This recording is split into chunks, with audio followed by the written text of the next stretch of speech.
Hi, everyone. Thank you for attending Smart City Institute Japan's webinar series called Global Perspectives on Smart Cities. I'm your host, Tak Nagumo, Executive Director of Smart City Institute Japan. And today we have a distinct speaker from South Korea. But before that, let me just mention some housekeeping matter. So for viewers, we would like to encourage you to write message questions to the speaker through the chat. And when you write messages, please choose everyone or all through the pull-down menu. Okay, that's the way we share all the writing with all the members attending today. All right, so let's invite our distinguished speaker today, Miss Elena Cho, Program Manager of WeGO, which stands for the World Smart Sustainable City Organization. So Elena, please come in. Hi, Elena. Hello, everyone. Hello, Mr. Take. I'm honored to have you, and we have a track record of collaboration for a year and so forth. And I think this is another round of collaboration. So thank you very much for attending. It's my pleasure as well. All right. So today you're going to talk about WeGO and the feasibility studies, and I'm pretty much interested in your activities nowadays and Korean smart cities. Right. So this is your show time. So please begin. Thank you very much. Let me screen share my presentation first. All right. Good evening, everyone. I'm Elena from World Smart Sustainable Cities Organization, WeGO. Thank you for inviting me to this event. I'm very excited to be here today. I'm going to introduce a little bit about WeGO and what we do, and then dig a little bit deeper on introducing cases of Korean's smart city initiatives. First of all, let's touch base on why we need to consider about smart city in our future. Next slide, please. Oh, before we move on to that, let me show you a video of our organization. It takes a little bit of time for loading. The world is rapidly urbanizing, and in 30 years, over 70% of the world population is living in cities. And that means we are having more and more urban problems like waste disposal, transportation, energy, etc. But fortunately, cities have innovative ways to solve all those problems. We have ICT technologists, and private sector and public sector work together to build smart cities to solve all those problems. And WeGO is here to help the cities. WeGO is a smart city platform for cities, but also for corporates and institutions to share information, best practices, and work together to come up with the best solutions for smart cities. We provide the training programs for city officials. We fund the feasibility studies and pilot projects, and we organize international workshops and conferences. And we also produce smart city toolkits and services like smart city guidelines. We are the only international organization wholly focused on smart cities for our member cities. And we are partnering with international organizations like UN, World Bank, Asian Development Bank, and International Telecommunication Union. So join us to make our cities happier for a happy planet.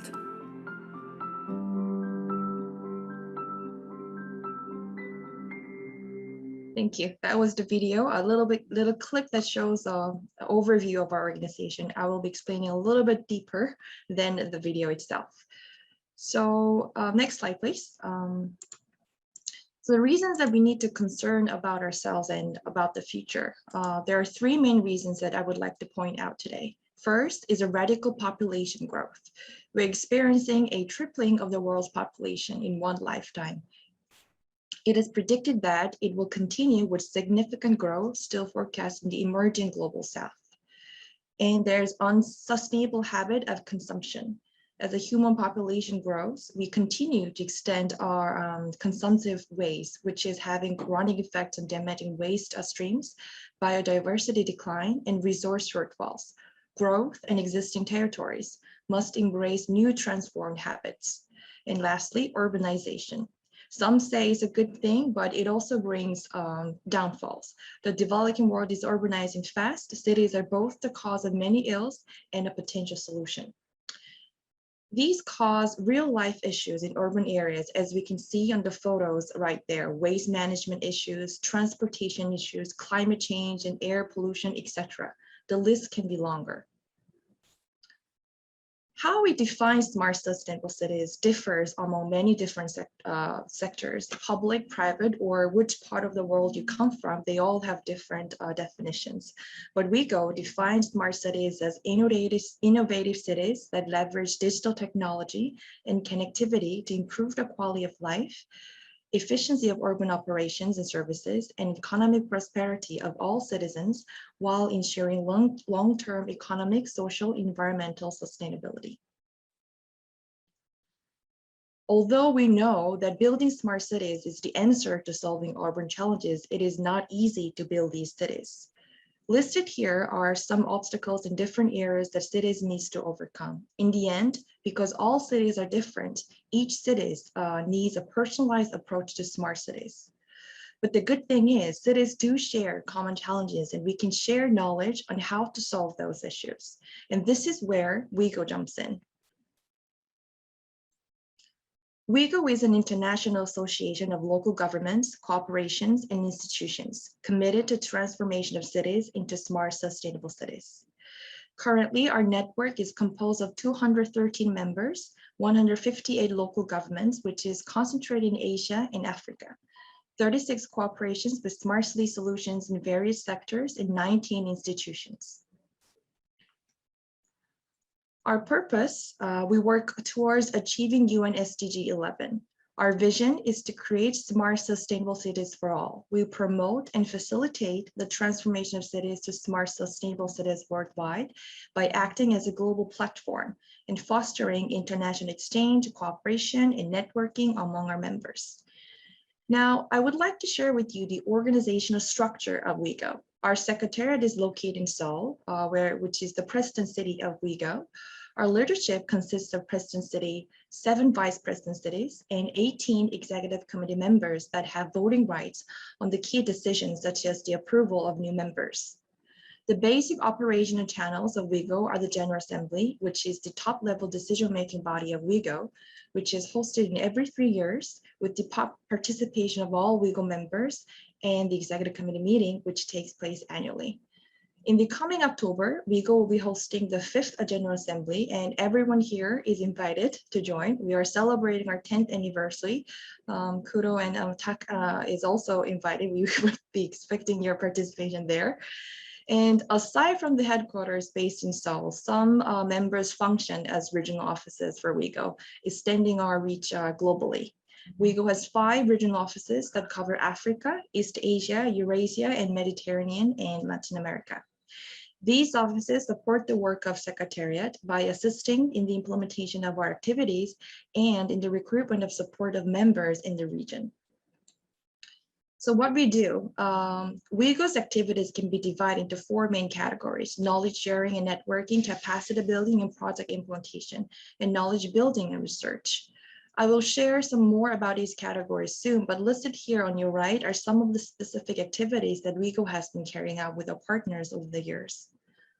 Knowledge sharing and networking. Under knowledge sharing networking activities, we organize and attend various international events, conferences, and expos. This helps us to promote our work to new stakeholders, also gives our members the opportunity to attend when we go together.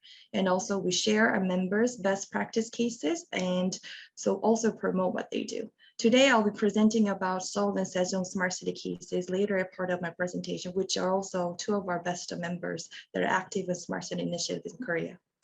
In capacity building, secondly, we do capacity building activities for our members. These can take the form of training programs, study visit, or just webinars like the ones that we organize. Next slide, please.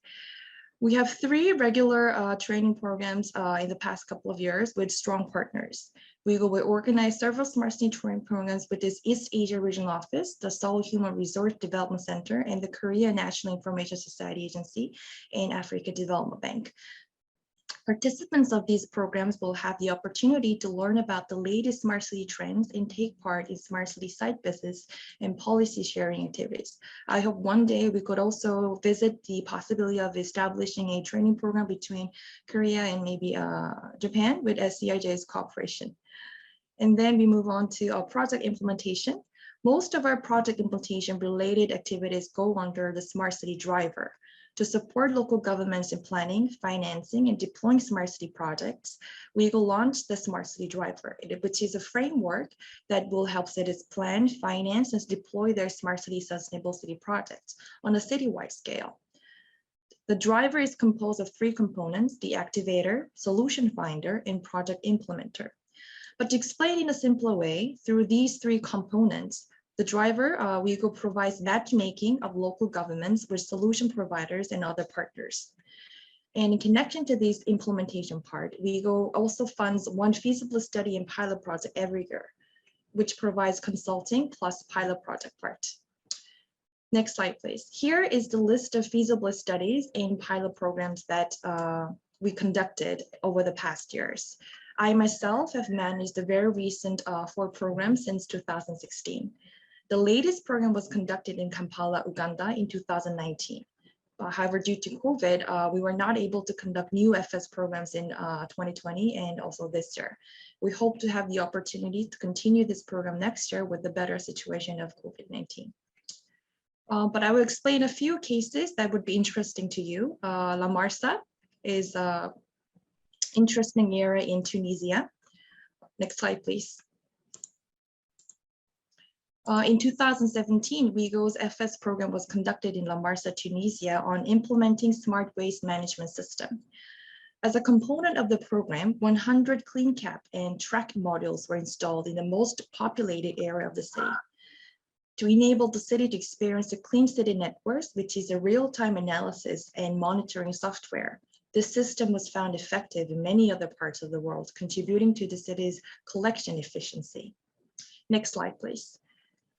The next case was Da Nang, Vietnam in 2018. WeGO FS program was conducted in the city on data analytics for smart traffic management. An advanced software to drive useful implications from existing data was introduced to the city. Next slide, please. And the very recent one, Kampala, in 2019, the smart parking system was introduced in the city as a component of the program. We installed an intelligent CCTV in Kampala City's City Hall parking lot, which was connected to the main control center, enabling the manager of the parking sites to oversee the parking situation in real time.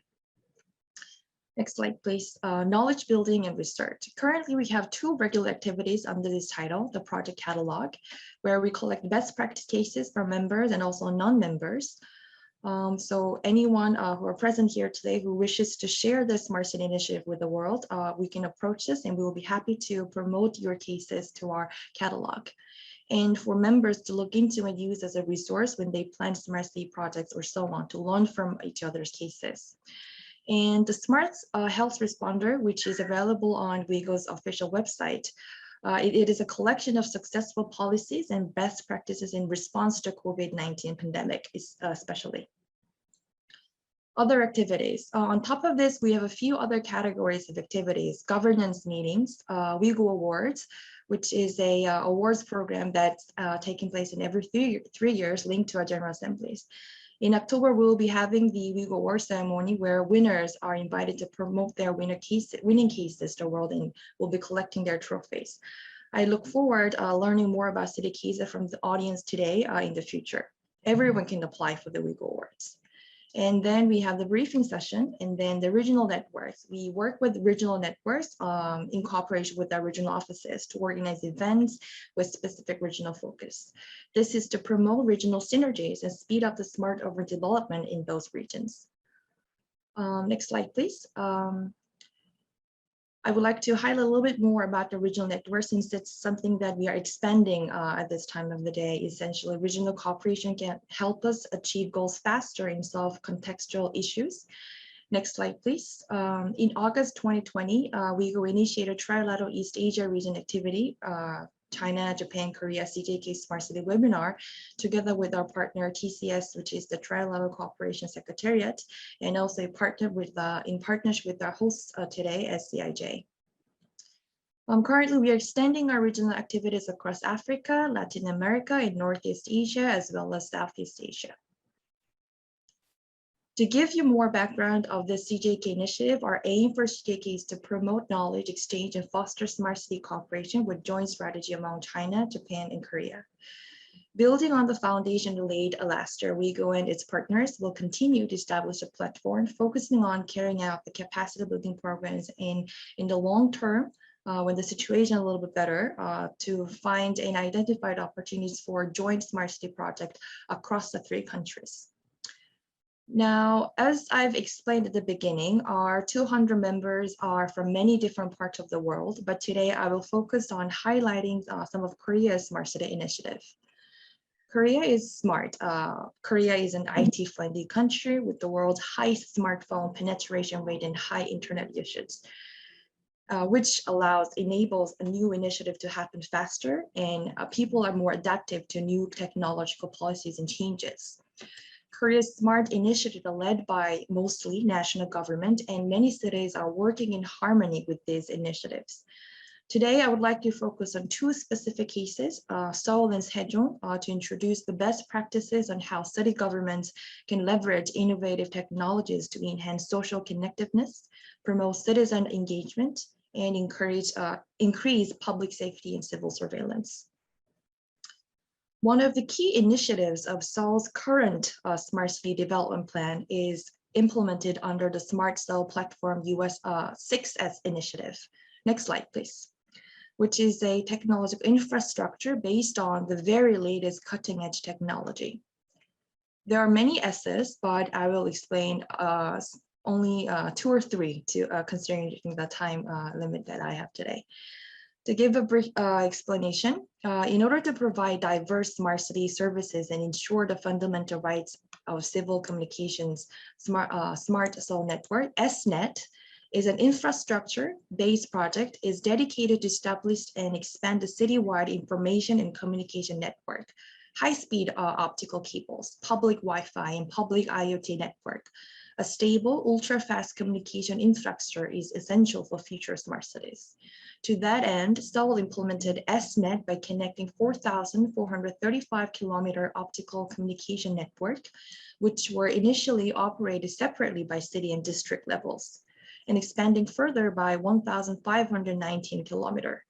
SNet enables cities to experience the service in a more direct and accessible way through the public Wi-Fi and IoT network. SNet enables citizens to experience the service in a more direct way. And the city is planning to expand it even to the wider scale in the coming years. Moving on to SDOT. SDOT, meaning Smart Seoul Data of Things, is an IoT city data sensor designed to detect and collect urban environment data to support Seoul in developing data-based smart city policies. This complex and integrated sensor designed by Seoul collects about 17 types of data, including fine dust, ultra fine dust, noise, light, temperature, humidity, ultraviolet, wind direction, wind speed, number of visitors crossing by, carbon monoxide, nitrogen, ammonia, ozone layers, everything. Currently, Seoul has a total of 1,100 SDOT sensors installed throughout the city, and it is planned to be expanded over the years. And Smart Seoul Pole. The S-Pole is an integration of multiple street facilities with technology-based infrastructure, as in combining traffic, street, and security lights with public Wi-Fi, SDOT's IoT sensors, smart CCTV, and other IC technologies that enable drones and automated vehicles. It has put a range of separate poles on the street into just one pole with various smart city features, thus improving the lives of citizens and increasing cities' competitiveness. Seoul has been able to provide exemplary illustration of 10 S-Poles standard models and pilot implementation guidelines based on the 26 S-Poles that are already installed on a citywide level. So it also received requests from other Korean governments of the guidelines and have hosted online sessions to explain and share guidelines of the ESPOL implementation.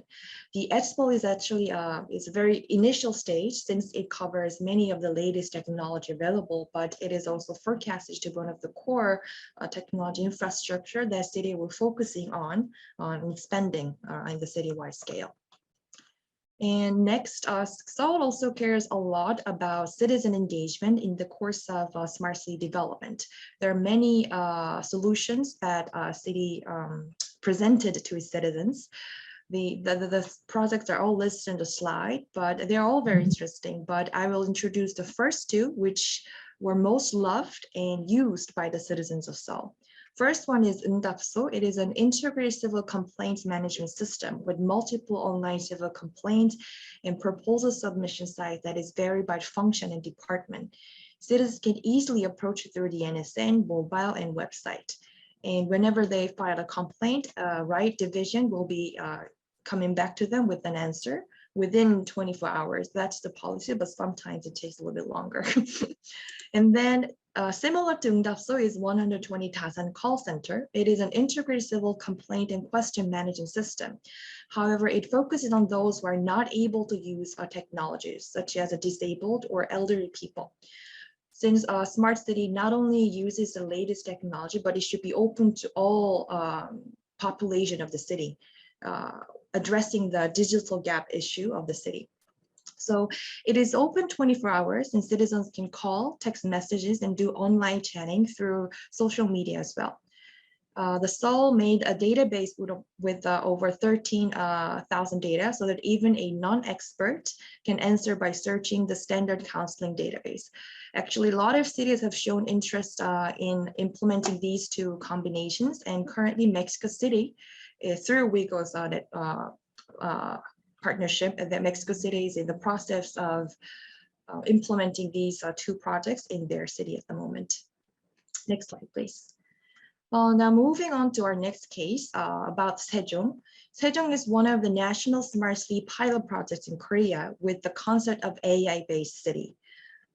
And where it's a government, Sejong is also known for governmental complex. I also personally used to live in Sejong City before joining WeGO in Seoul. So a few years ago, it used to be very deserted, but with a lot of urbanization and heavy focused development, it is now one of the most urbanized area in Korea.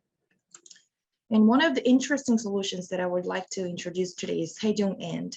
Sejong-and is a platform, an application that serves as a type of digital guidebook, providing useful information on such things as public transit, as well as on safety and environment. It has increased convenience for residents in assessing the variety of information around the city, such as location-based concentrations and traffic conditions in real time. The Smart Sejong program, Sejong-and, became even more effective when it began releasing sales information on spray-proof KF masks upon the outbreak of the COVID-19 pandemic. Korea experienced a mask shortage crisis when the pandemic hit us in last year. And this was the only channel in Korea that provided the latest weekly in-stock of masks and the estimated time the product to sell out, so that people, the residents, can predict the right time to go and buy it. Sejong-and also played a significant role in the recent general election in Korea. People were scared to go voting since we should be avoiding the crowded areas, but still we wanted to be an active person and be part of this deployment, the democracy, the city that we were living in. So through this program, residents concerned about the risk of infection while voting were able to see in real time how many people were at their polling stations and choose their time to vote accordingly. This time-saving feature and resulted voters safely helped Sejong to attract the second highest voter turnout in the country. These are the cases that I wanted to share today, and I hope more can be addressed in the discussion. Thank you. Okay, thank you, Elena. Excellent presentation, well organized. And I really respect, Korean efforts for developing smart cities.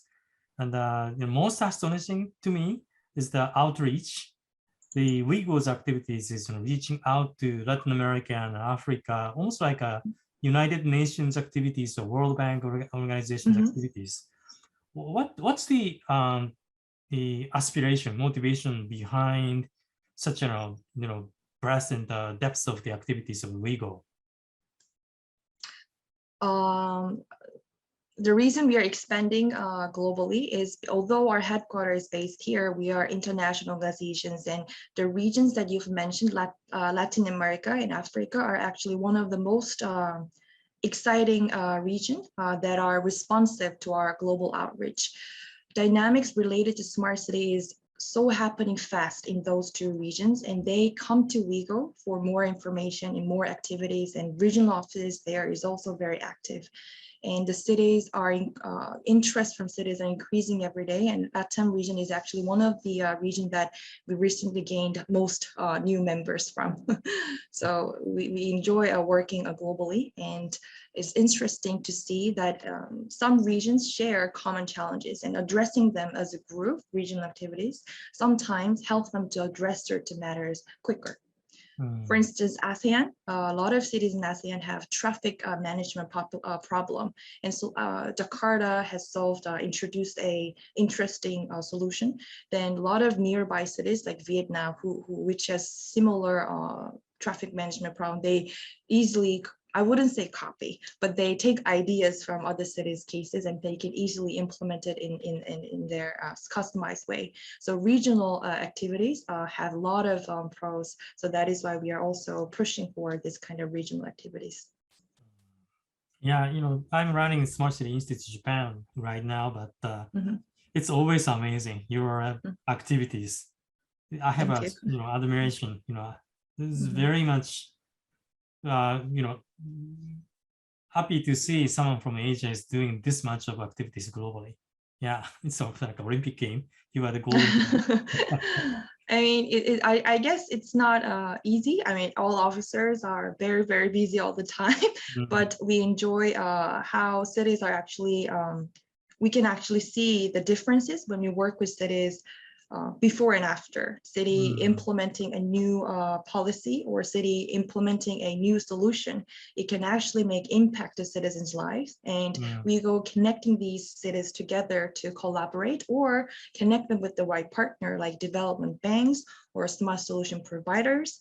I think that part is the exciting part of our activities. I see cities in the world are, very different from each other, right? Some cities are belonging to more market-oriented, country versus some countries are belonging to more state-led, economy and so forth. So, you really have to understand the nuances or cultural differences in each region. How do you deal with the differences, actually? Maybe you can recruit the right people at the right end. What's the secret? That's a very smart question, I would say. It's like the secret of how WeGO operates. But because we deal and talk with a lot of cities around the world, how they define smart city is also very different. And what they want to do with us is also very different, depending on how they define smart technologies or depending on the level of development. And that is also one of the reasons that we provide a variety of programs to our members. Depending on the level, they have different demands. If, let's say, for example, they have already established a lot of initiatives and they want to promote it, I think most of the audiences that are present here today, I think might be in that level of development, considering they're from this country, Japan.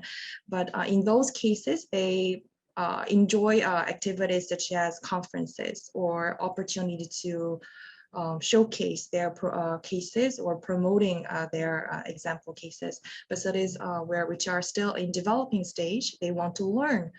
So in those cases, they prefer taking part in capacity building programs, or they're more interested in funding opportunities to implement their projects or consulting programs. So we try to provide tailored needs for each members. When they join, actually, we ask, we had a one-on-one meetings, and we cover their development stage and their needs and their interested areas so that we can provide a customized service to our members. And I hope anyone who's watching today is also interested in smart city cooperation. They can easily try consulting us how they should move forward. I see. What's a typical request from the cities around the world to WeGO? Maybe knowledge or consulting services? What's a typical ask from them? Being really honest, very typical question is they want to know about how other cities are doing. I mean, it's an easy information, I would say. They usually, I mean, if from my perspective, if you go on Google and then you start searching, the information is already out there. But they need somehow analyze or more tailored conclusion of it by sectors. Let's say they have a smart waste management problem. How are other cities addressing this? Please let me know. Then, of course, there are certain cities in leading cities that have excellent cases, solutions to solve this specific problem. Then we would be introducing those cases.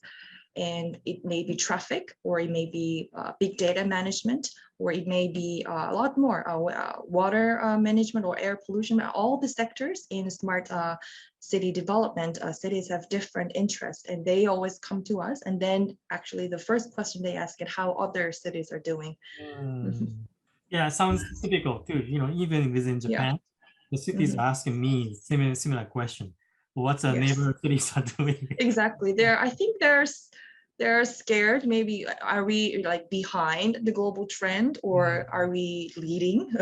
So I think they want to check their status at the same time and find a new way to implement in the city. Right. And the next question is that, you know, nowadays many universities are invited to, take part in the smart city development.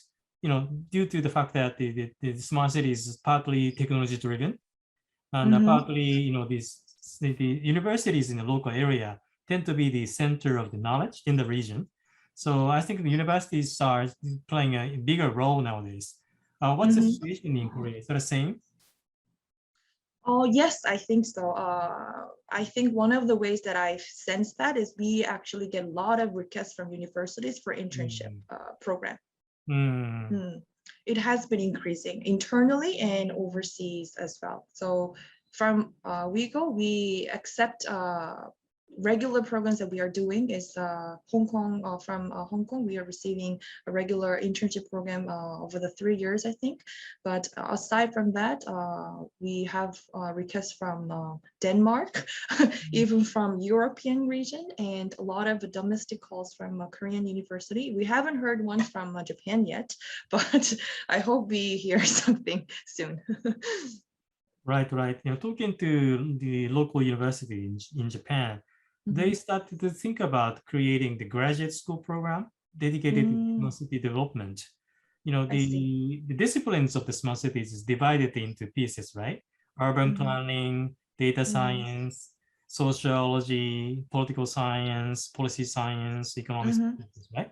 There's no cutting across type of, the discipline for smart cities. And I don't know any graduate school level program dedicated to smart city nowadays. I think in terms of Korea, I think there's a course, it's also very recently established. There's one program in Seoul National University of a master's and a doctor's degree about global smart city convergence course. It's under engineering department, but it is connected to international studies plus development and urbanization. It's open for major students can apply. But at the end of the program, they get a degree about smart city convergence. It was very recently established, like a year ago, I think. And other universities in Korea are also initiating this kind of convergence program because smart city itself, I would say, I mean, we are viewing that it is not a siloed sector like English literature or I don't know, like Korean literature, but it's a combination of all sectors. That's why sometimes it may be better to have a converged course rather than a smart city discipline itself. I see. Wow. Korea is ahead of curve in terms of the academia too. Wonderful. Right. And the recent development in Japanese smart city arena is that So to cut across the vertical silo, you really have to have someone, reaching out to all the different silos as an architect. Architect is originally, coming from the language of the construction, right? But, we are applying same concept to the smart city world. Like, you have to cover different disciplines at the same time. You don't need to have a deep knowledge in each of the silo, but you have to know at least the basics of all, related areas. Thereby, you can connect the dots to come up with the more consolidated, integrated activities. Do you have something similar concept in Korea? Yes, actually, we have a term called a master planner. Master planner, yeah. Yeah, have you heard about it? We have two master planners regarding smart city. The central government, the Forest Revolution Committee, actually nominates these two master planners to the pilot projects, Sejong and Busan. As I've explained in my presentation, Sejong is one of the pilot projects that the central government is pushing for turning into smart city, and same as Busan. And there's two master plans who are selected to be the architecture or the master planner of driving this initiative forward. So personally, their also background is not architecture or whatever. They are familiar with policies. Of course, they're familiar with city organization, but they have various backgrounds. So I think in that sense, that's why smart city architecture or master planner needs to oversee the overall development. It has to have deeper understanding of how city function as a city, not just about the technology. Right. Yeah, good to know. In Japan, we started to call it the architect, and you have master planner. And one city, Yokohama City in Japan, started to use the term city management as a service. Similar concept as an integrator. And India has a similar term, something like a master planner, but they started to develop a similar concept. So started to see the emergence of new profession, I guess, in the world. Yes. And then the master planner of Sejong City that I'm aware of, actually, he's a guy. Yeah, I think his background was a neuroscience or something, right? Not a urban planning or anything, but a genius, actually. Yeah. Yes, the one thing they have all in common is they're all very smart and geniuses. And let's move on to the topic of decision. You just described at the end of your presentation. And that's a very wise, smart way of implementing smart cities, since it's the greenfield approach driven by the national government. Yes, the master planner was appointed by the national government level, right? Yes, that's correct. Right? So the implementation is quicker than the brownfield approach. So you can of course conclude much faster. Yes. And you're ready to export the result to the other countries sooner. So I think very strategic. I think it's very, yeah.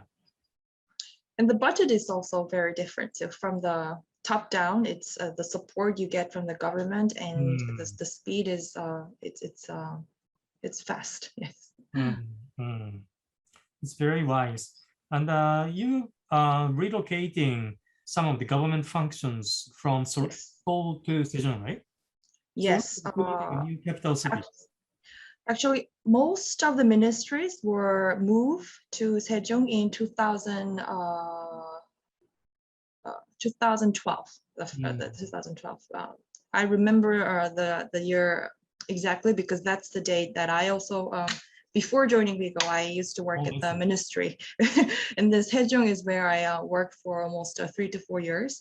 But back then, everyone had to move down when the city wasn't ready to receive this many people. A lot of it was in the planning stage, but the fastest way to make a city grow is to actually have people living in there. I think I learned in the hard way, because there are challenges when the city is not ready to have this kind of population in place. There were need for the managers of the city urbanization, they were able to see which part needs to be addressed fast. I mean, government were moved there, officials are working there. For instance, parking lot, what needs to be adjusted. So the first thing they fixed was a parking lot, and the public transportation routes were not readily adjusted. So that one also had to be adjusted. And a lot of the trials and errors that were happened during the first 1 or 2 years, I experienced that. But now it's almost, it has been almost 9 years now. The city is very different from how I experienced in those years. I still go down there from time to time when we have to meet the ministers, ministerial meetings or for work. It's now, I would say, completely different. Everything is so ready. And like you mentioned, I think it's the push from the central government, and because we were addressing the problems right away, it was addressed very quickly with the efficient way. Like we would be thinking of the options available and what would be the most long-term goal, what would be most sustainable and efficient and smart. So best option was selected, and then bam, it was implemented. So that's how Sejong got very developed so fast. It's a wonderful story. And I was told that the Sejong as a smart city was intentionally chosen as a center of the Korean national land. It's located in the center of the country, right? Yes. Right? That's another very strategic element, isn't it? Yes, from there, everywhere you want to go from within South Korea, you can reach there within 2 hours. Seoul, 2 hours. Busan, which is further down of Korea, 2 hours.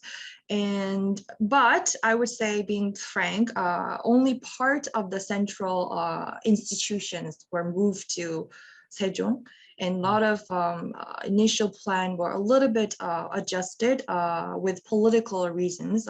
May I say carefully, because during the development plan, there was, of course, elections, and the directions were slightly adjusted with new administration receiving. So the government, the central government has moved a lot of other institutions, for instance, parliament. We were thinking of moving the parliament down to Sejong as well, but the plan changed and the parliament is still staying. And many of institutions, the public institutions, were also envisioned to be located in Sejong. Well, I would say 60 to 70% of that institutions were moved down. So a lot of adjustment was made along the long course of the development. So although it's located at the center of the country, still we would say Seoul is the center of the country in the function wise. I see. The business is still located in Seoul mostly. Am I correct? Sorry? Business. Yeah. Yes. Business is still, I would say, a lot of private sector is still in Seoul. Oh, okay. And also, Sejong has deep attention to the biodiversity. So, it's surrounding the city is more nature. So you are consciously not to disrupt the nature surrounding the city. So kind of balancing. Yeah, the city itself was concept with, of course, concept of AI technology were used, but the baseline was also green, eco-friendly.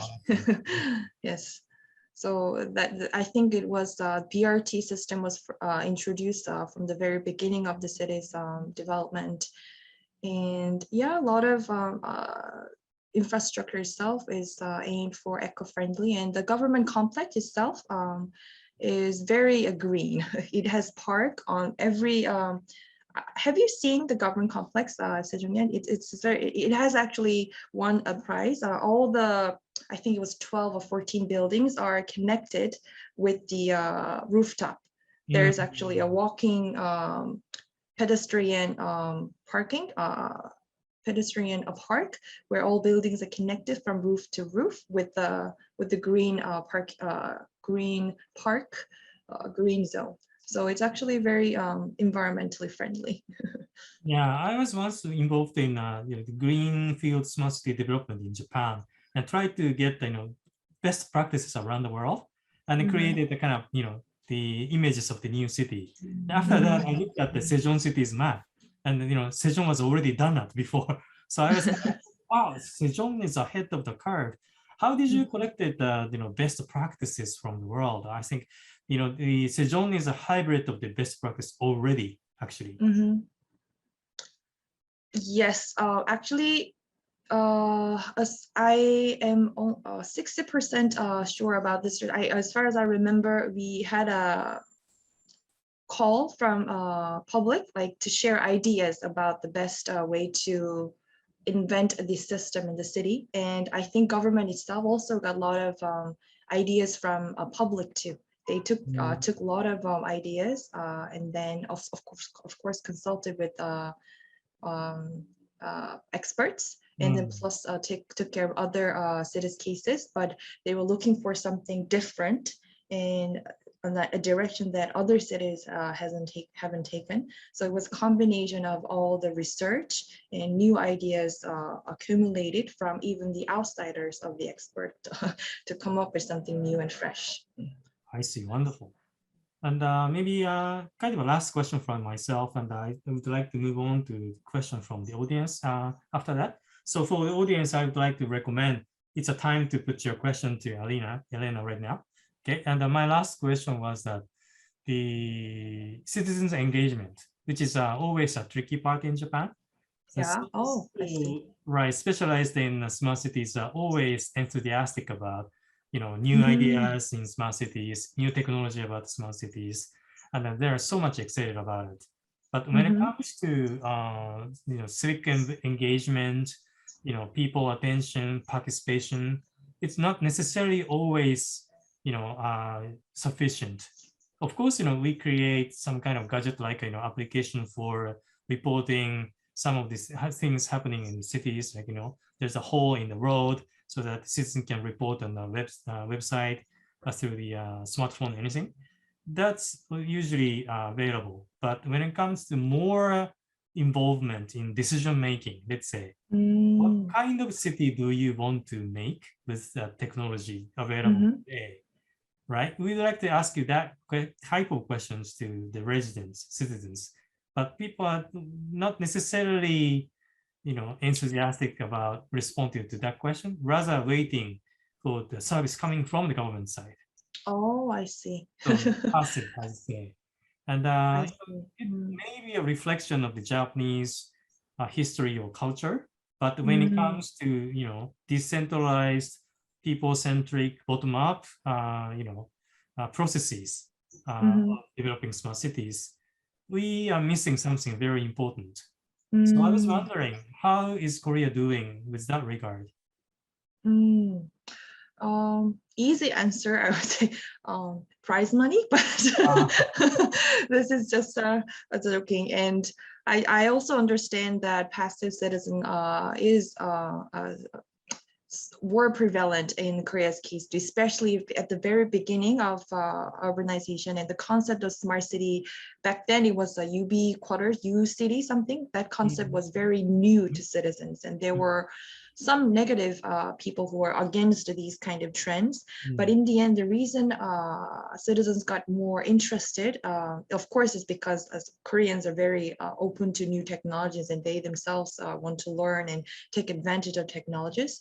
And another thing was because it's good to have them engage in the process and to let them know that at the end of the day, their engagement will turn back to them with good positive results. And for instance, Seoul, they are very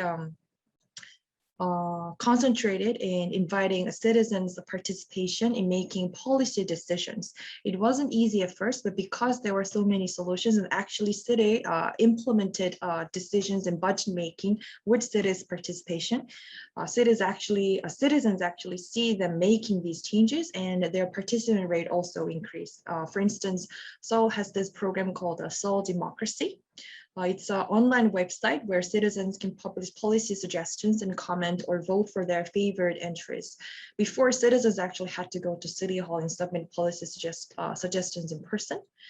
But this process requires a lot of time and energy, and how now any citizen can make suggestions through PC. And it actually increased a lot of participation from citizens. I think I've heard so much of having trouble because so many complaints or suggestions are being made from this usage.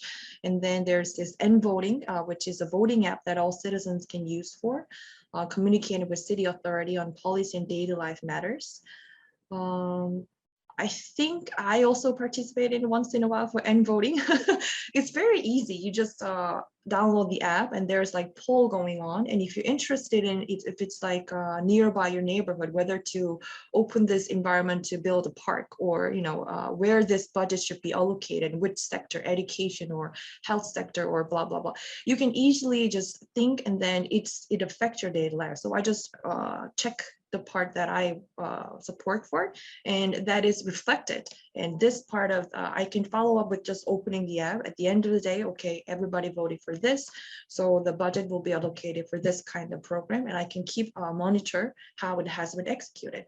So with this kind of actually people experiencing that they're being part of this decision-making process, I think that part is what makes it a smart city. And a lot of smart cities development should, in the end, enable citizens to take part in this kind of decision-making power. Thank you very much. Yeah, I have to confess that Korea is much more advanced in terms of the digital transformation of the society than Japan. What's the turning point? I don't know. We were not apart from each other long time ago, but somewhere in the middle, the Korea, outpaced the Japanese or other Asian countries as well. In the end, I would say it comes down to the citizens' characteristic of receiving these technologies and how they respond to government's policy. Because I would say even with government's strong policy and their drive, if citizens do not respond and be active, it is no use. Because a lot of cities around the world, a lot of countries are actually implementing smart city drives and smart city initiatives. But I would say one of the reasons that Korea is fast in adopting these is because people are also interested and they are active in taking part of this new technologies and policies. And I'm not sure how the government made that possible. It comes down to people, I would say. Or maybe our culture that we are more open to new changes and we are generally interested in the new technology. And I think we are a little bit vocal than other countries. There's a saying that the first word that foreigners learn when they come to Korea is 빨리빨리, which means faster, faster. Because in Korean culture, sometimes it's bad and good. We have a culture that to complete things faster. And when we make complaint to the city, we want to do it fast, and city needs to address them fast. And this kind of culture makes technology very useful because today we can just download, registration document within 2 seconds because we want it to happen fast. But some culture, like cities and Europeans, they don't care about this fast culture, and in that culture, technology to make things fast is not considered that much important. So how people value and take usage of this technology, I think, is very strongly connected to how cities take advantage of the technology available and become a smart city. Thank you. It's cultural. Yeah. It is connected, I think. Yeah, I think so. Right, let's move on to a question from the audience. Actually, it's from Kudo-san.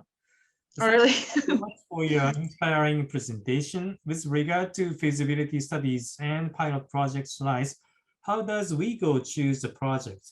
Do you have any criteria?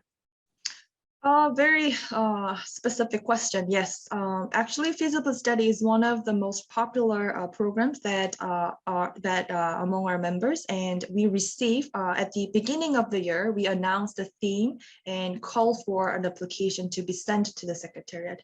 In cities, there's a format RFP, request for proposal, and we will be collecting these cities cases from our members. Each year, a different number of applications are received, and cities share their current challenge and what kind of solution they would want to try out and their expectations for this problem. And then we evaluate it, and there's actually experts outside of the secretary. We hire, we ask for consultancy for external experts to evaluate these proposals and grade them in rankings and to see the viability of conducting this program. In some cities, they lack infrastructure and they ask for too many things, and it may be difficult for us to carry out this year. In that case, we would prioritize the ones that are ready to be conducted with a big commitment from the city. Yes, and we do have a criteria. It is, first thing is the commitment. I mean, there are a few criteria that we post together with the call. It changes every year in consultation with the experts, but usually the general criteria are commitment, whether cities have the smart city plan at the moment, any ongoing projects in line with the cities challenge that are currently facing, with the budget situation for the plan, and the how much impact it will make to the citizens, or the future plan for the implementation. These things are considered. Okay, thank you very much. And last question, again from Kuto-san. You mentioned about the General Assembly of WeGO would take place in October. And could you please let us know the agenda or focus of General Assembly? Yes, it will be hosted by the President City of President City Seoul. It's actually the new mayor's first international event since he got elected in April. Actually, the interesting part is currently Seoul's mayor is Oh Se-hoon. He was actually the founding president of our organization in 2010, and then because he was re-elected this year, it will be he said he's very honored to be to nominate as the president of the organization again.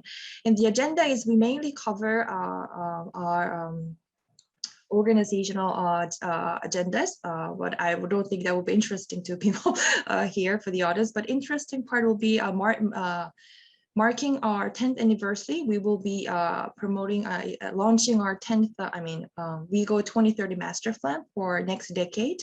How our organization will be moving forward with in the next decade. And we will be, of course, doing the WeGO award ceremony where the winners of the awards will be there to collect their trophies and share their winning stories.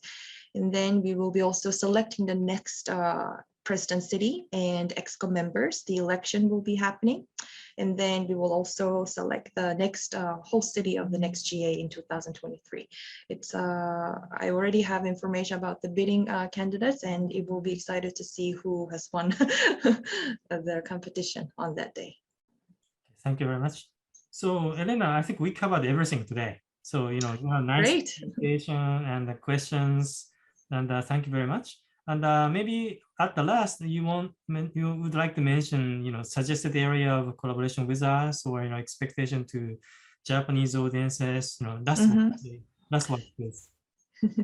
Yes. As a final note, we are located very close to Japan. It's only like 1 hour flight away, but unfortunately, we don't yet have a lot of opportunity. We don't yet have a lot of opportunity to meet cities from Japan, and it would be nice to know more and cooperate more with cities in Japan. And I hope that we can continue this kind of opportunity in partnership with SCIJ to create more opportunities where Japanese cities can also take advantage of what we provide to the cities in terms of smart city development. Yes. Thank you very much. And we had a good collaboration today too. Thank you very much, Elena. Thank you. Right, okay, this concludes our webinar today. And last updates from Kuto-san. Kuto-san, please. Thank you. Yes, so thank you, Elena, for your great presentation and a lot of information that we learned today. So we like to keep this strong relationship with you. And Thank you very much. yes, thank you. For the final words, let me just quickly go over about our SCI Japan. And thank you for viewing today. And after this event, you will receive a questionnaires. So we would appreciate if you could answer the questionnaires. And the programs of the webinars will be available on Smart City Institute Japan's Twitter, Facebook, and LinkedIn. And also they are posted on the website and PDX as well. And the past videos, including today, can be viewed on Smart City Institute Japan's YouTube channel. And the upcoming programs today, we have this WeGO. And next week, we have Smart Cities and Digital Government in Estonia from e-Governance Academy. And also August 23rd, we have Smart Cities in Romania. This could be very interesting, and urban governance and future cities in Romania. And more to come. I didn't write it here, but we have My Data Global coming up on August 24th. Smart City Institute Japan, we have 35 advisors, and also our membership is growing. And we have about 440 membership, including full member of 81, associate member 9, and supporting member 350. And also our global partner organizations is increasing as well. And here we have WeGO, World Smart Sustainable Cities Organization. And we would like to keep this strong collaboration with WeGO. And also our Asian partners are also increasing. So please stay tuned. So again, thank you very much for viewing today. And we hope to see you soon. Thank you very much, Elena. And thank you, everyone. Bye-bye. Thank you, Elena.